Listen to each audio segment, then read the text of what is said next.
Okay, so how do I choose a local moving company? That's the big question, right? Obviously, if you're asking me, I would say just choose our company and there you go, right? But I know that we don't service every area in the United States, especially when it comes to local moving. So local moving by definition is typically 30 miles or less between origin and destination, and typically in the same state, right? You're not crossing state lines. That's like the federal guidelines definition of what a local move is. But the thing that you need to know is a local move is generally billed by the hour. In other words, it's based on time, not based on weight.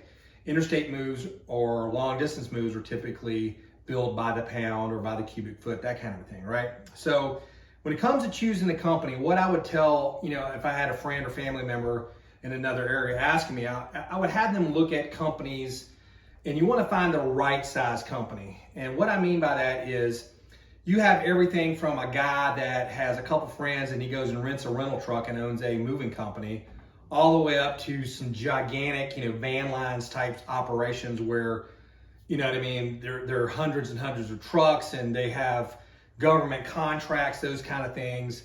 Typically, I would say you want a mid-size or the right size company, which the way I would define that is they need to have enough equipment and enough personnel to handle the volume of jobs that they have on hand. And they need a warehouse, right? You're definitely going to want to check to make sure they have a facility. They're not just parking their trucks in some parking lot someplace, because you never know, something could happen and you need to store your stuff for a day or a week or a month. And what are they going to do? Put your stuff in self-storage, or do they actually have a warehouse? That also will give you an indicator. If they have their own facility, they're pretty well established. Warehousing's not cheap. They've probably been in business for a while. They've got enough wherewithal that they're not going to be closing their doors down tomorrow, right?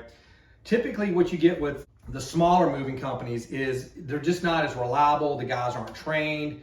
They may not even be like employees. They may just pick up like what they call day laborers or temp guys. The typical idea is that, it's just moving, you just need a strong back, but there's actually a lot of technique, a lot of experience that goes into doing a successful move. You have to know how to pack the truck, where to put the items, how to protect the items, those kind of things. Our movers are highly trained. They have to go through a series of training checklists before they're allowed to actually go into a customer's home and handle their belongings, that you work so hard for. So that's what you get with a mid-sized company. Typically, if you get into the larger companies, they're into government contracts. They have maybe what's called business-to-business contracts where they're doing all the moving for some large corporation.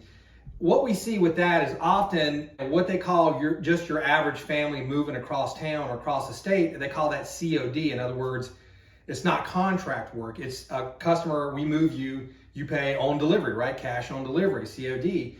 And they typically have the attitude that, that's a one and done. So, if we don't do a good job, it's no big deal. It's just that one customer, that one time, we're not really losing anything. Whereas companies like ours that depend on those families as our bread and butter, that's the people, that's the bulk of our business. We're gonna typically go above and beyond to make sure your move is done successfully, it's done on estimate, your items are protected, that you get a good experience with the move. So that's what I would say, is just find the right size company. You don't want to go with the cheapest, because you never know what you're going to get. Every summer I have horror stories. I have customers call my sales reps, hey, can you move me today? And we're like, wow, did you actually wait till today to book a mover? No, I had a mover lined up. He didn't show up. I can't get him on the phone. It happens all the time. It actually happens quite frequently. A guy's got one or two trucks and he's got you on the books. You've got a small move. You're moving, it's maybe not a lot of money for him. Then another customer calls up and says, hey, I got this huge house I want to move and it's going to be a much bigger job. He may just go do that job and not even call you and let you know. It happens. Mid-sized companies are concerned about their reputation. They're concerned about word of mouth, referrals, those kind of things. So they're typically going to take better care of you. And if something does go wrong with the move, you have a damage claim or something like that, they're typically going to take better care of you. So that would be my advice. Find the right size moving company.